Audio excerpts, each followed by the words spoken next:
of this island nation compared to 7,500 kilometers in India, 1,050 in Pakistan, and 644 in Bangladesh that we failed to protect, which eventually cost us trillions.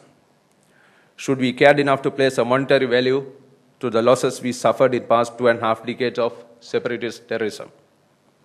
Had we strengthened the coastline, enhanced our surveillance, effected law enforcement in our coastline, I am sure we could have changed our destiny and prosperity. However, we are a nation of land lovers, meaning the people on land in the naval vocabulary, who as a nation failed to understand the necessity of protecting the shoreline, let alone the seas. Not only in contemporary history, even in our king's era, same mistake was done. It was a case of history repeating itself, where kings and queens who ruled this country simply failed to grasp of naval prowess to deter foreign aggression. Mantota, the present-day Manna, at one point of time in our recorded history, was a thriving trading port, but it lacked the necessary protection. Hence, when foreign mercenaries and royals came by sea to exploit the richness of our heritage through Mantota, along the Mallatuaya to Anuradhapura, our kings simply changed the locality of the governance, but never built a mechanism to protect the coastline. It was the same old story for Gokarna, the port city for Polonnaruwa kingdom, just as Mantota for Anuradhapura. The kings and queens were eager to impose and collect taxes from these ports, but seems to have failed in devising defenses against seaborne threats. Those kings, Parakramabahu the Great and Nishanka Malla, who had a visionary statesmanship, built and used the naval power as tools of governance, stand prominent in our chronology. It is also interesting to note that whenever we had a strong naval capacity, the state flourished, and we never was under threat from external sources. Ladies and gentlemen, with this brief glimpse into our chronicles, let me now focus on the present day.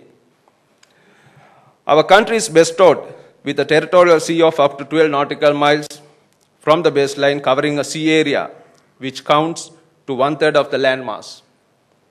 Then we have an exclusive economic zone of up to 200 nautical miles from the baseline, which envelopes a sea area equivalent to 7 times the land mass.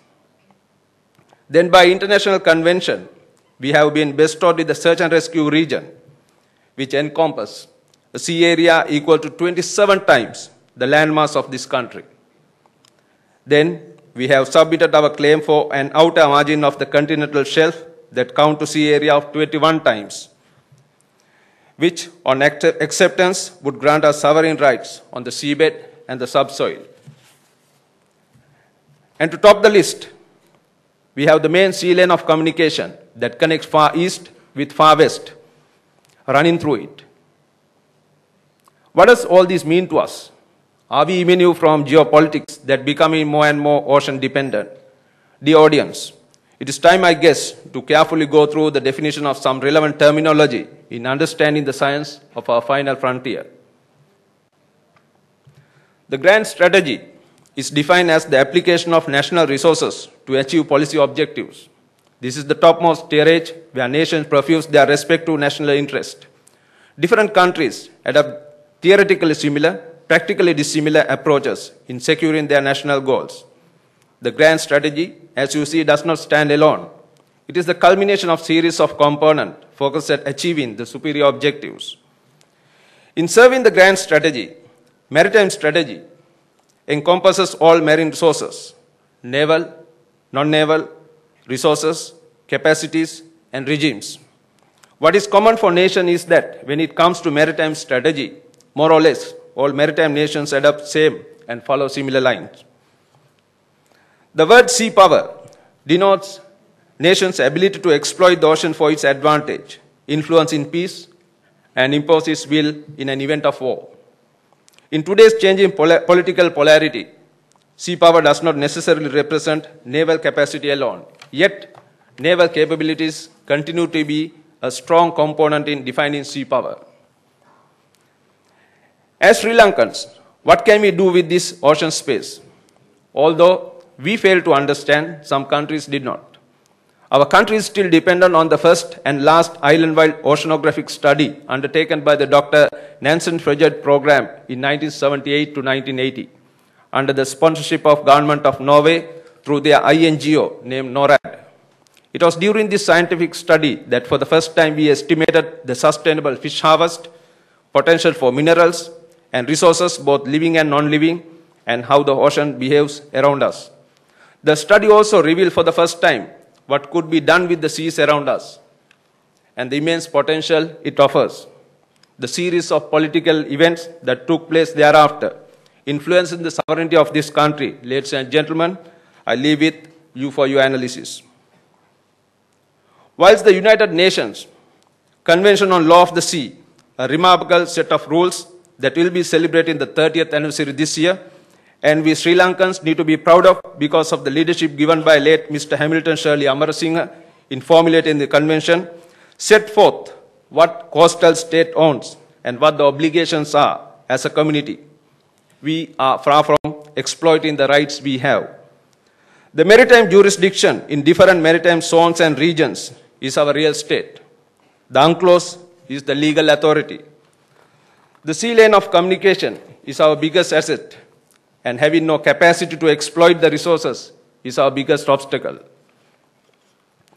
As I mentioned, the sea lane of communication is our biggest advantage because today, nations are becoming ocean dependent and energy routes have crossed the threshold of being mere ocean passages.